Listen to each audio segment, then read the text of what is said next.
রাজ্য বিজেপির সদর দফতর থেকে প্রার্থী ঘোষণা হতেই বারাসাতে বিজেপির গোষ্ঠী কোন্দলে উত্তাল রাজ্য রাজনীতি। বারাসাতে বিজেপি প্রার্থী শঙ্কর চ্যাটার্জির বিরুদ্ধে দেওয়ালে দেওয়ালে পোস্টার পড়ল তৃণমূলের থেকে আর্থিক সুবিধা নেওয়ার দাবি তুলে। এবারে বিজেপি প্রার্থী হয়েছেন 2021-এর পরাজিত বিজেপি প্রার্থী শঙ্কর চ্যাটার্জি। বিজেপি কর্মীদের অভিযোগ, 2021-এ তিনি তৃণমূল প্রার্থী চিরঞ্জিত চক্রবর্তীর অফিস টিমের মাধ্যমে আইপ্যাকের থেকে কয়েক কোটি টাকা ঘুষ নিয়ে রাতারাতি নির্বাচনের লড়াই থেকে নাটকীয়ভাবে অব্যাহতি নেন।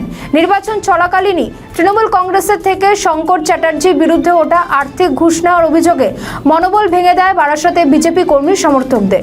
বিক্ষোভের রেশ গিয়ে পড়ে ভোট বাক্সে। আপনার পার্টি অফিসের সামনে আপনার বিরুদ্ধে পোস্টার কয়েক সেকেন্ডের মধ্যে ভয় পেয়েছে তৃণমূল সামনাসামনি আমার সঙ্গে লড়ে পারবে না, তার জন্যে এই পোস্টার মারছে। পোস্টার মেরে লাভ হবে না।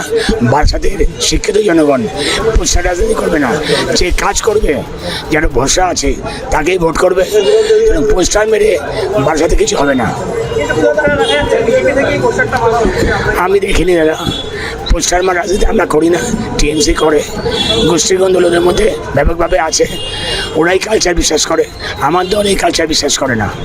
আপনার নাম ঘোষণা হওয়ার পরে আপনারই দলের লোকজন রয়েছে, সেখানে কে পোস্টার মারলো কি বলবো? দেখুন, একটা পোস্টার মার রাতে 2টোর সময় মারতে পারে, কে মারলো জানি না।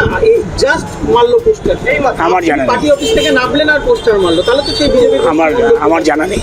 দেখবো কে মেরেছে, দেখতে হবে কে মেরেছে। যেহেতু পার্টি থেকে বেরিয়ে এসেছি আমরা, এই সুযোগে টিএমসি মেরেছে। আমাদের ভিডিও ভালো লাগলে লাইক ও শেয়ার করুন, কমেন্ট সেকশনে আপনাদের মতামত জানান। আরও ভিডিও পেতে আমাদের চ্যানেলটিকে সাবস্ক্রাইব করুন এবং প্রতি মুহূর্তে খবরের আপডেট পেতে প্রেস করুন বেল আইকন।